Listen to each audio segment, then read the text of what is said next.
بسم اللہ الرحمن الرحیم۔ دیکھیے کہ اس سے پہلے شرح کا خطبہ وجہ تالیف شرح کی علامہ رازی کی جانب سے، قطب الدین رازی کی جانب سے گزری۔ پچھلے سبق میں ہم نے متن کا خطبہ پڑھا تھا، رسالہ شمسیہ کا خطبہ، ٹھیک ہے؟ تو اب اس رسالہ شمسیہ کی وجہ تالیف اس کا مصنف بیان کر رہے ہیں، ٹھیک ہے؟ اس وجہ تالیف کا حاصل اور خلاصہ یہ ہے کہ جو وزیر تھا محمد بن محمد، ٹھیک ہے، نام اس کا تھا محمد بن محمد، باقی سارے القاب جو یہاں پر انہوں نے بیان کی برائے مدد۔ تو محمد بن محمد نے کیا کیا، وہ مصنف سے کہا کہ آپ ایک رسالہ تحریر کریں منطق میں۔ تو مصنف نے علم منطق میں وہ رسالہ تحریر کیا، یہ وجہ تالیف ہے۔ اس کے بعد کتاب کی مدح کرتے ہیں، میں نے اس انداز کی کتاب لکھی، اور کوئی بات نہیں، ٹھیک ہو گیا۔ بعد حمد و صلات کے تو جب کے دیکھیں نا، وہ بعد و فا، یہ جو بعد کے بعد فا لائی آ جاتی ہے بغیر اما کے، اس میں بحث عمومی طور پہ ہوتی ہے، یہاں پر بھی پہلے بحث گزر چکی ہے۔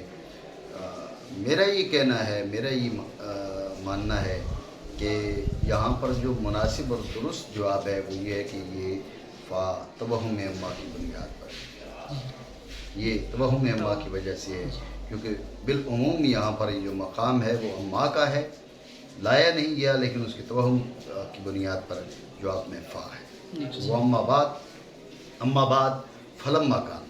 تو اب یہ جو فا ہے یہ توہم اما کی بنیاد پر ہے، سمجھے بات کو؟ بعد حمد و صلات کے سب سے پہلی بات انہوں نے کہا بھئی علوم جو ہیں وہ اشرف المقاصد ہیں۔ پھر علوم میں جو علوم یقینیہ ہے، علوم کی دو قسمیں، علوم ظنیہ، علوم یقینیہ۔ علوم یقینیہ جو ہیں وہ باقی علوم سے اشرف ہے، بات سمجھے نہیں؟ تو اب اصل میں یہ علم منطق کی مدح کرنا چاہتے ہیں، تعریف کرنا چاہتے ہیں، جس فن میں انہوں نے کتاب لکھی، بات ہے ہی ذہن میں۔ تو اب یہ اس سوال وجہ تعریف تو یہ ہے کہ مجھے محمد بن محمد نے کہا کہ تم کتاب لکھو، میں نے لکھ دی علم منطق میں، لیکن یہ سوال اپنی جگہ پر ہے کہ اس نے علم منطق ہی کا کیوں کہا؟ اس کا جواب دیا کہ علم منطق ہی کا اس لیے کہا کہ جو اشرف المقاصد ہیں وہ علوم ہیں، اور علوم میں سے جو اشرف ہے وہ یقینیہ ہے، جن میں ایک منطق ہے، تو اس لیے منطق کا انتخاب کیا، بات سمجھے؟ وجہ تعریف تو محض اتنی ہے کہ مجھے محمد بن محمد نے وزیر نے کہا تو میں نے لکھ دی، لیکن اس نے کیوں کہا، علم منطق کا کیوں کہا، پہلے علم کا کیوں کہا پھر منطق کا کیوں کہا، اس کا جواب یہ ابتدائی طور پر دیا جا رہا ہے، بات سمجھے؟ جبکہ اہل عقل کے اتفاق سے اور ارباب فضل کے اتباع کے معنی بھی اجماع اتفاق کی، یہ کہ علوم بالخصوص یقینیہ، یعنی علوم کے اعلی المطالب اور ابہل مناقب ہیں، آپ کے مقاصد میں سے جو علم ہے وہ سب سے بہتر مقصد ہے، سب سے بہتر مقصد ہے، بات سمجھے؟ اور مناقب، فضائل، خوبیاں قابل تعریف، صفات بہت سی ہیں، لیکن ذہن میں رکھیں کہ علم ان میں سے بہت عالی مرتبہ ہے۔ آپ اس چیز پہ غور کریں، حضور سید عالم صلی اللہ علیہ وسلم آپ نے علماء کو انبیاء کرام علی نبینا علیہ السلام کے وارث قرار دیا۔ اگر علم سے بڑھ کر کوئی خوبی ہوتی، علم سے بڑا کوئی کمال ہوتا، تو حضور سید عالم صلی اللہ علیہ وسلم اس خوبی اور کمال کے حامل کو نبیوں کا وارث قرار دیتے، اسی طرح وقل رب زدنی علما، اللہ رب العالمین اپنے حبیب کریم سے فرما رہا ہے کہ تم رب کے دربار میں، پروردگار کے دربار میں دعا کرو کہ آپ کے علم میں اضافہ فرمائے۔ تو اگر علم سے بڑا کوئی کمال ہوتا تو حضور سید عالم صلی اللہ تعالیٰ علیہ وآلہ وسلم کو اس کمال میں اضافے کی دعا کا حکم فرمایا ہوتا۔ بات اب سمجھے نہیں؟ جی۔ دعویٰ کیا کیا شارح مصنف نے کہ اہل عقل اور ذوی الفضل ان کا اتفاق ہے کہ اعلی المطالب اور ابہل المناقب کیا ہے، وہ علوم ہے، جی۔ یعنی علوم کے اعلی المطالب اور ابہل مناقب ہیں۔ تو میں نے اس کی دلیل کی طرف اشارہ کر دیا آپ کے سامنے یہ کہ عقلی نقلی دلائل اس بات پر موجود ہیں کہ سب سے اشرف، سب سے اعلیٰ مقصد اور مطلب اور منقبت وہ علم ہے۔ جی۔ بات سمجھے؟ لیکن ایک بات ذہن میں رکھیں، دلیل مصنف نے نہیں دی، مصنف نے اس پہ دلیل پیش نہیں کی۔ کیوں؟ اس نے کہا لما کانا باتفاق اہل العقل و اطباق ذوی الفضل، بات یہ کہ یہ مسئلہ متفق علیہ ہے، مجمع علیہ ہے، خود اجماع اور اتفاق اس کی دلیل ہے، اس سے ہٹ کر دلیل پیش کرنے کی کیا ضرورت ہے؟ بات سمجھے نہیں؟ جی۔ مصنف نے دلیل پیش نہیں کی تو مصنف کا دلیل پیش نہ کرنا، اس پر اعتراض نہیں کیا جا سکتا، اس لیے کہ اس نے اس مسئلہ کو اتفاقیہ اور اجماعیہ قرار دے دیا۔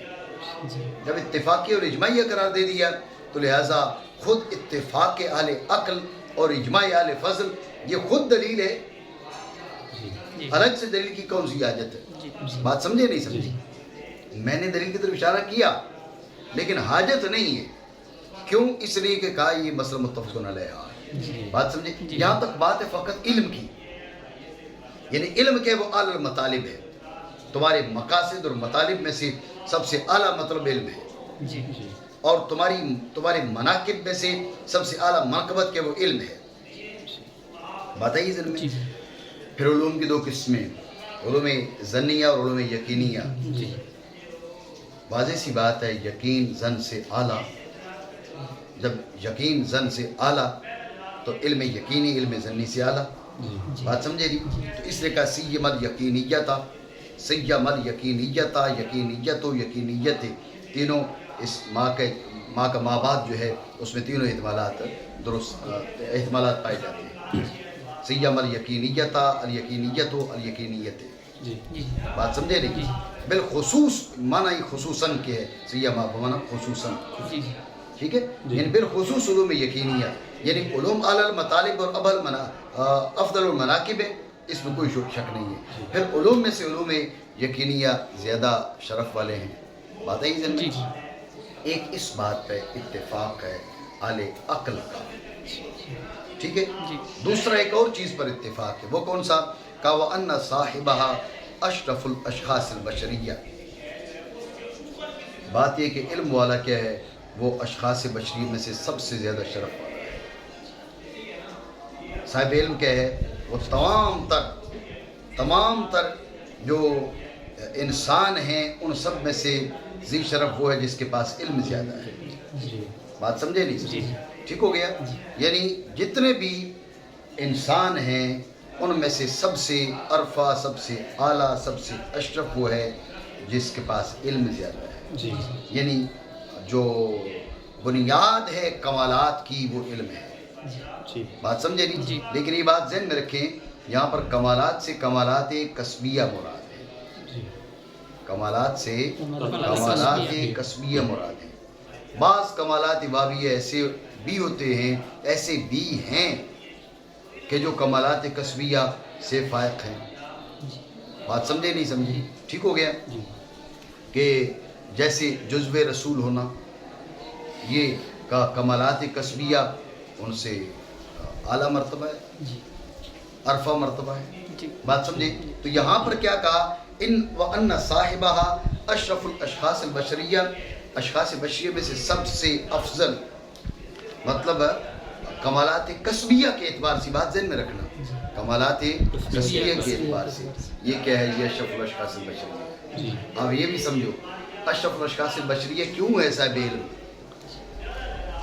تو کہا اس پہ اتفاق ہے، یہ مسئلہ متفق علیہ ہے، اس میں دلیل کی حاجت نہیں ہے۔ البتہ اشارہ کر دیا دلیل کی طرف حاجت نہیں تھی۔ وہ کیا؟ اصل میں ذہن میں رکھیں کہ جو عقول ملکیہ ہیں ان کے جتنا قریب انسان جاتا ہے، یوں سمجھو کہ انسان جو ہے، انسان فرشتوں اور جانوروں کے بیچ کھڑا ہے، جتنا جانوروں کے قریب جاتا ہے اتنا وہ اپنے درجے سے گرتا ہے، جتنا فرشتوں کے قریب جاتا ہے اتنا اس میں عروج اور علو پایا جاتا ہے۔ تو لہٰذا انسانیت کی معراج، انسان کی معراج کیا ہے؟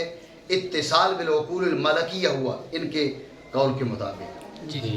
تو عقول ملکیہ سے متصل ہونے والے جو ہیں ان کی جو رفتار ہے، کچھ تو سرے سے نہیں ہوتے، ذہن میں رکھنا، کچھ عقول ملکیہ سے بالکل ہی متصل نہیں ہوتے، کچھ متصل ہوتے ہیں لیکن رفتار میں سستی ہوتی ہے، کچھ متصل ہوتے ہیں اور رفتار میں تیزی ہوتی ہے۔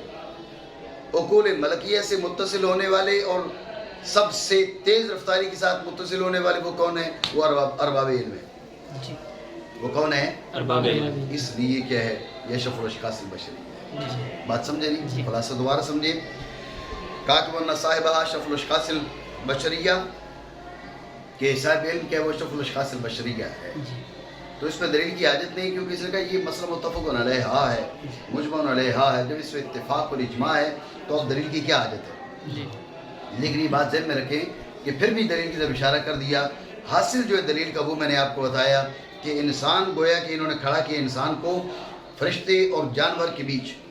اب انسان اگر اس جانب سفر کر دیتا ہے تو اس میں نزول پایا جا رہا ہے، تنزل پایا جا رہا ہے، تدنس پایا جا رہا ہے مزید۔ اور اگر انسان جو ہے وہ فرشتوں کی جانب سفر شروع کر دیتا ہے، تجرد کی جانب اس کا سفر شروع ہو جاتا ہے، تو اس میں علو اور عروج آ جاتا ہے۔ تو انسان کی معراج ہے اتصال بالعقول الملکیہ۔ تو انسان دو قسم کے، ایک وہ اس قسم کے لوگ جو اتصال بالعقول الملکیہ کے خواہاں ہوتے ہیں اور اس جانب سفر کرتے ہیں، اور کچھ وہ ہیں جو سفر ہی نہیں کرتے۔ جو سفر نہیں کرتے ان کو چھوڑ دیں، جو سفر کرتے ہیں بعض کی رفتار تیز ہوتی ہے اور بعض جو ہے وہ سست روی کے شکار ہوتے ہیں۔ جو تیز رفتار ہیں وہ کون ہیں؟ وہ اہل علم ہیں۔ اس سے اشارہ کر دیا کہ وہ جو فرمایا کہ فقیہ واحد اشد علی الشیطان من الف عابد۔ بات یہ کہ عبادت بھی عظیم مرتبہ ہے، لیکن آپ یوں سمجھیے کہ عبادت جو ہے وہ 1000 درجے کو پہنچے گی تو علم اکیلا وہاں پر کھڑا ہوگا۔ اس لحاظ سے انہوں نے یہ نہیں کہا کہ جو عابد ہے اس کا اتصال بالعقول الملکیہ نہیں پایا جاتا، عابد کا بھی اتصال بالعقول الملکیہ پایا جا سکتا ہے، لیکن جو اسرع اتصالاً ہے وہ عابد نہیں، وہ عالم ہے۔ ان کا دعویٰ یہ بات سمجھے نہیں؟ اور صاحب علم اشخاص بشریہ میں سے سب سے زیادہ شرف والا اور اس کا نفس عقول ملکیہ سے بہت تیزی کے ساتھ متصل ہونے والا۔ ٹھیک ہے نا؟ اب غور کریں کہ اب سب سے اشرف مطلب ہو گیا علم، ان میں علوم یقینیہ۔ اب غور کرنا علوم یقینیہ کے دقائق کی معرفت، ان کے حقائق کا احاطہ وہ علم منطق کے بغیر نہیں ہو سکتا۔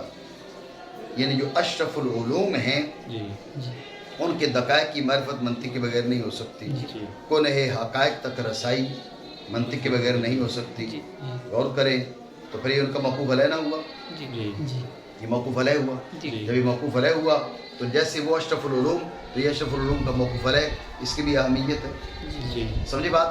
یہ اس سوال کا جواب بنا کہ وہ جو وزیر ہے محمد بن محمد، اس نے آپ کو خاص اسی علم کے اندر تعریف کا اشارہ کیوں کیا؟ بات سمجھے نہیں؟ اس کو کھول دو ذرا، توجہ ہے آپ کی؟ مانا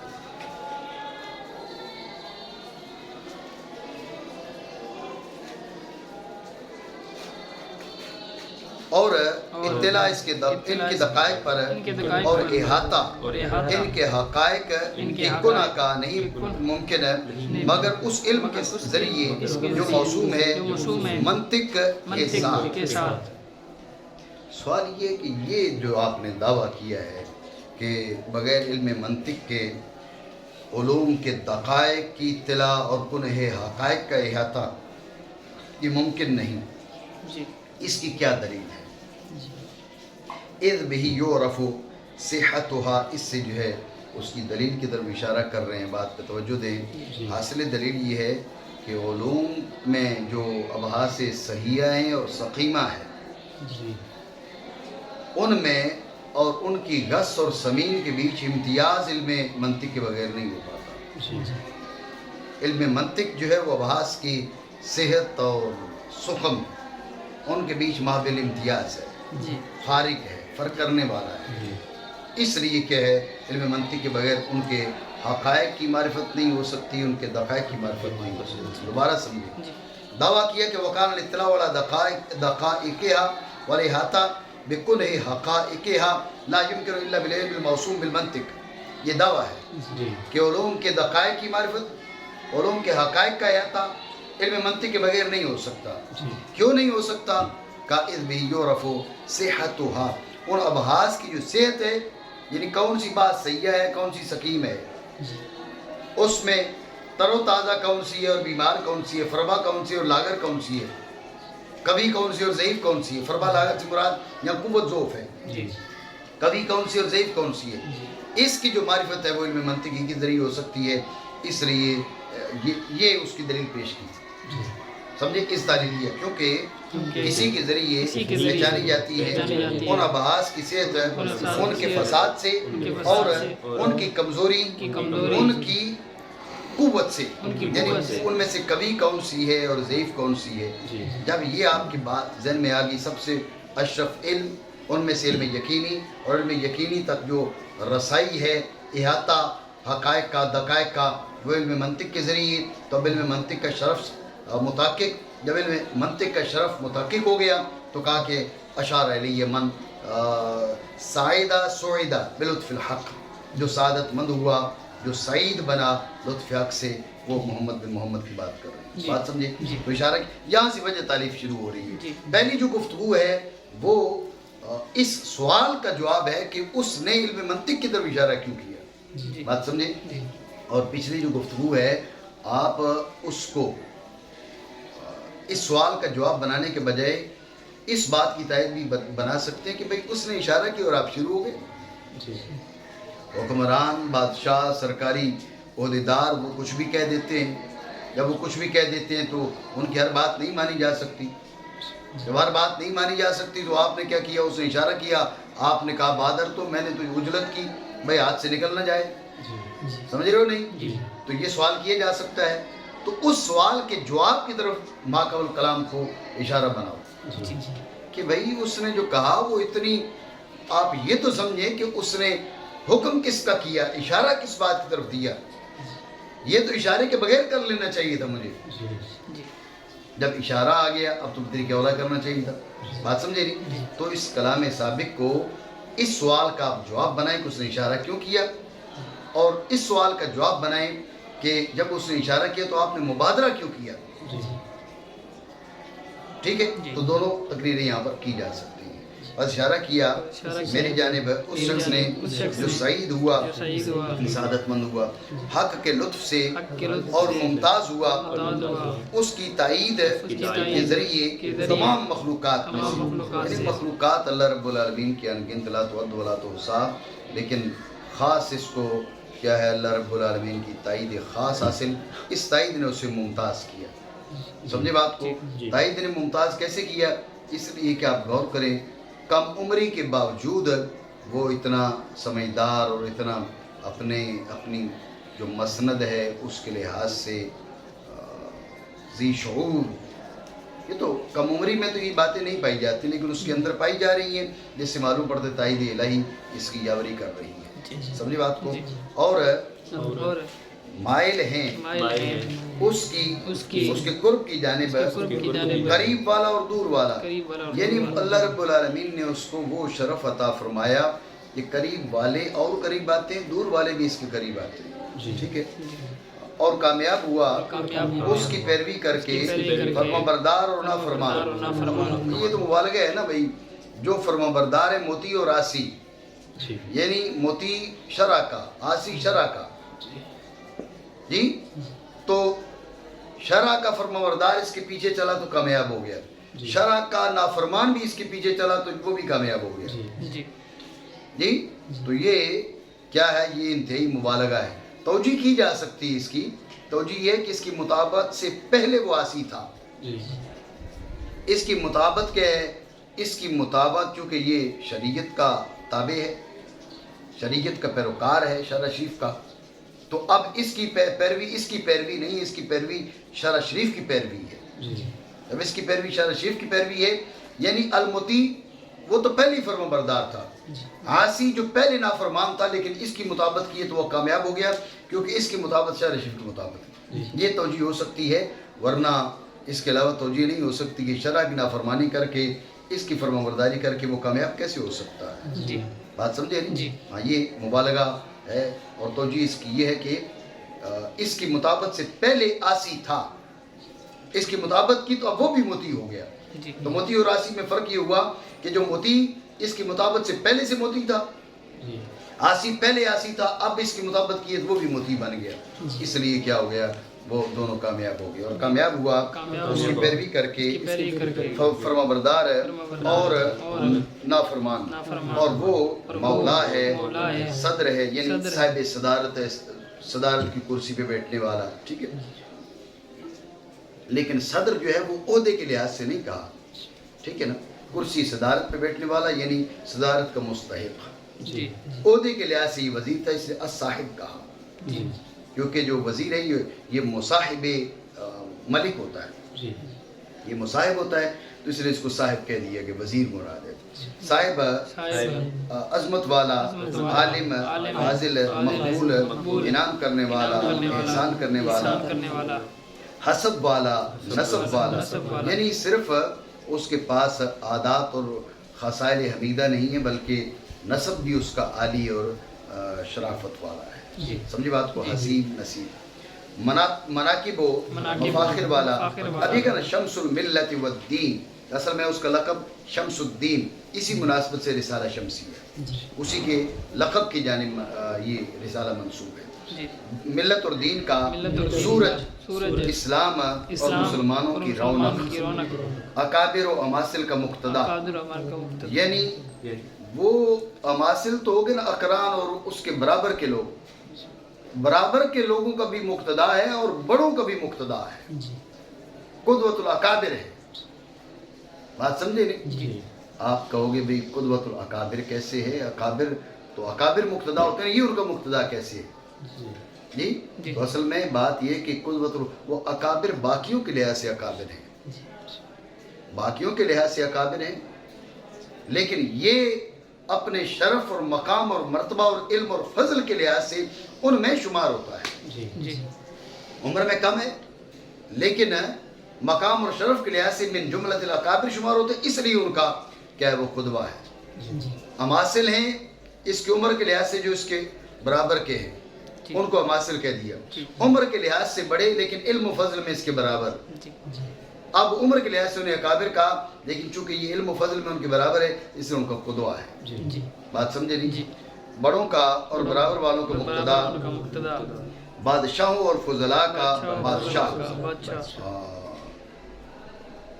عالی کا یعنی جو بلند لوگ ہیں، بلند مرتبہ لوگ ہیں، بلند مرتبہ لوگوں کا قطب مدار، ٹھیک ہے نا، یہ دوران اس پہ اس کے گرد وہ گویا کہ چکر لگا رہے ہیں،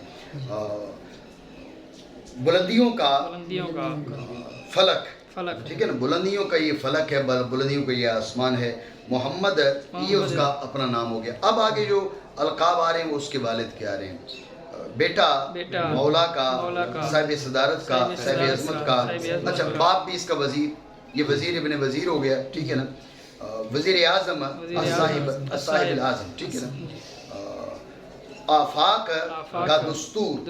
میں نے آپ کو پہلے بتایا تھا کہ دستور اس لحاظ سے گویا کہ سارے جو وزراء ہیں وہ دستور کی جانب دیکھتے ہیں اور دستور جو ہے وہ اس کی جانب دیکھتا ہے. سارے وزراء آئین کے پابند اور آئین اس کا پابند، اس لحاظ سے اس کو دستور کہہ دیا. یعنی دستور الآفاق سے مراد دستور اہل الآفاق، شرق و غرب کے جتنے لوگ ہیں وہ اس کی آنکھ کے اشارے کے محتاج ہیں. جو اشارہ کرتا ہے، جو قانون پاس کرتا ہے وہ اس کے پابند ہوتے ہیں.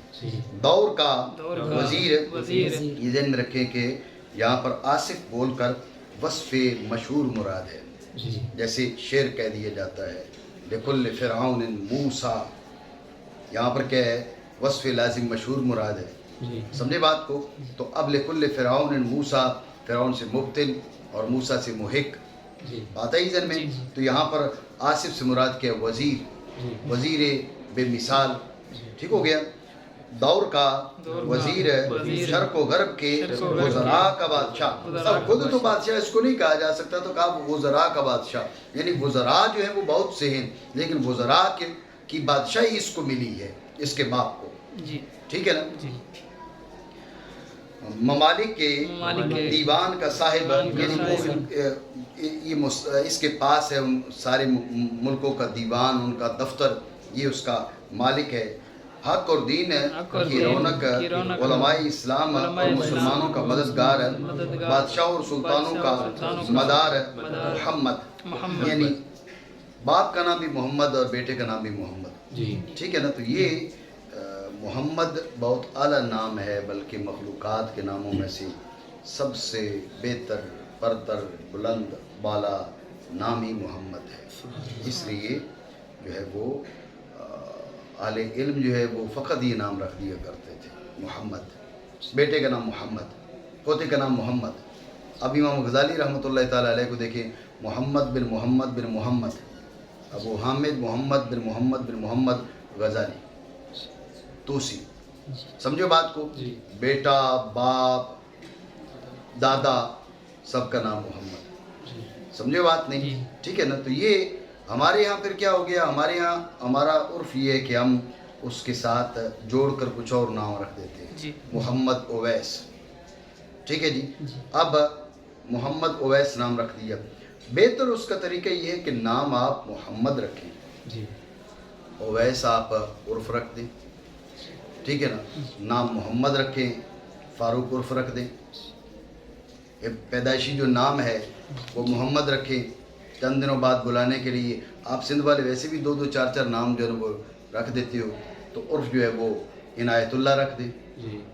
ٹھیک ہے نا؟ تو لہٰذا یہ انداز اختیار کر لیے جائے. عریب اور وجی دونوں کا جو پیدائشی نام ہے وہ محمد ہی ہے. عریب زمان اور وجی زمان جو ہے یہ بعد میں ان کے عرف رکھے، ورنہ دونوں کا پیدائشی نام محمد ہے. ٹھیک ہے نا؟ تو یہ بیٹے کا نام بھی محمد ہے، باپ کا نام بھی محمد ہے. سمجھے بات کو؟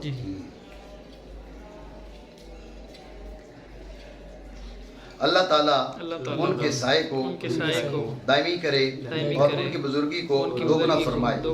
اب باپ بھی دیکھو نا، اس سے ظاہر ہو رہا تھا دام اللہ ظلالہ وضاف جلالہ ہوا، اس سے ظاہر ہو رہا تھا باپ بھی زندہ ہے. باپ بھی زندہ ہے، بیٹا تو بھی کم عمر ہوگا. جی تو اس کی طرف اشارہ وہ شخص ہے جو اپنی کم عمری کے باوجود ابدی سعادتوں پر فائق ہوا اور سرمدی کرامتوں پر فائق ہوا اور مختص ہوا ساتھ جمیل فضیلتوں کے اور قابل تعریف خصلتوں کے. یہ اس کی تعریف کی. تو اب اس نے اشارہ کیا کہا بتحریر کتاب فی المنطق جامع لقواعدہ حاون اصولہ و ضوابطہ. تو اس نے کیا کہا؟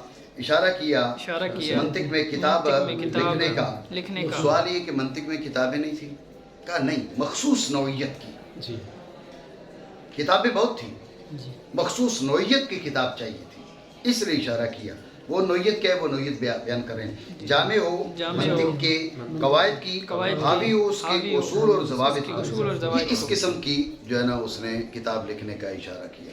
تو میں نے کیا کیا؟ میں نے دیر نہیں کی. تو اب اعتراض آپ کر سکتے بھی آپ نے دیر کیوں نہیں کی؟ بابا وزیر کا بیٹا سمجھ کے آپ نے دیر نہیں کی. یہ بات نہیں ہے. بات یہ کہ آپ یہ تو دیکھیں نا، کہا اس نے کیا ہے. اس نے وہ کام کہا ہے جو اس کے کہے بغیر کر لینا چاہیے. جی اب اس نے کہہ بھی دیے تو اب کیسے نہ کیے جائے. جی جی تو میں نے اجرت کی اس کی اشارہ کے مقتضا کی جانب اور شروع ہوا اس کو ثبت اس کی کتابت میں. ٹھیک ہے.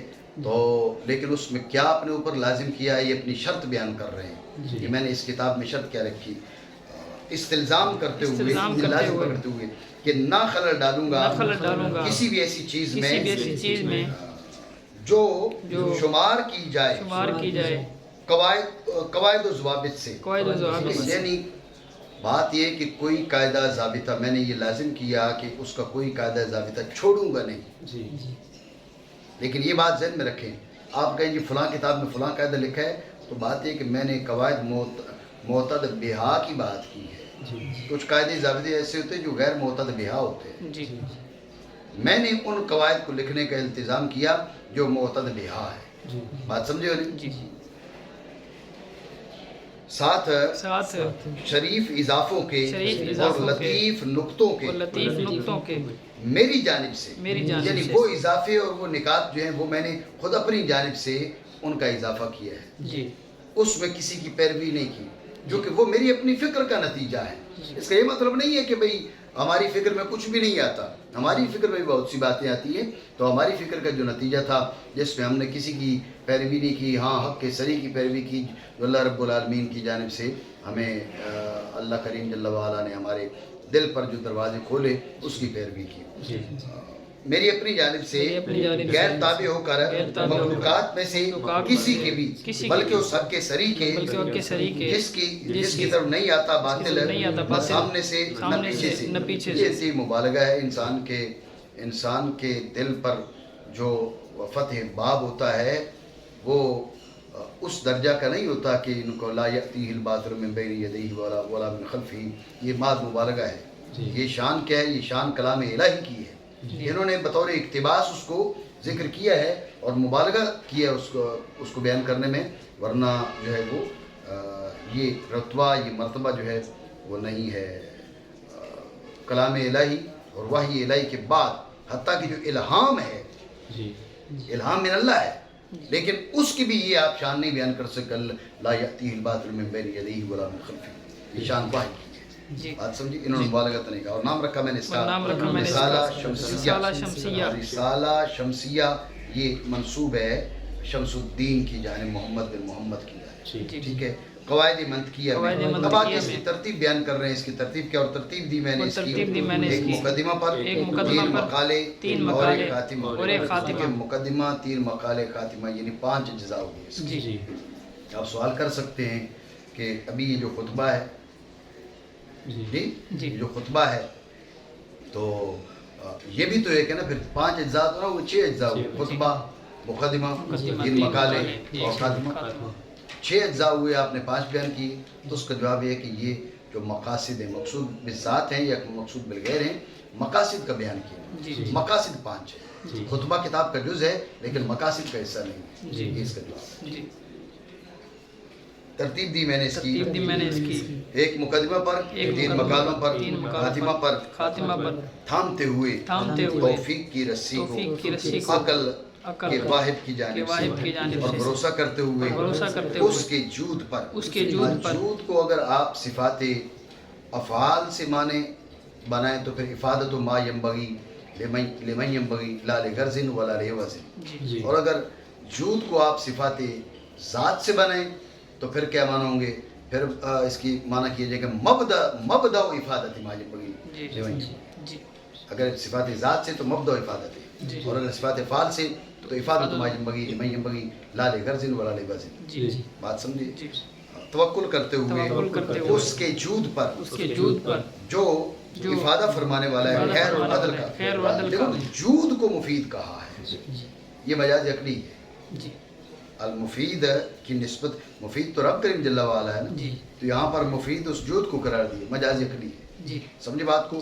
پھر عدل کی خیر پر جو عدل کا خیر پر عطف ہے یہ تخصیص بعد استامین کے قبیل سے. ٹھیک ہے. بے شک وہ سب سے بہتر توفیق دینے والا مدد فرمانے والا.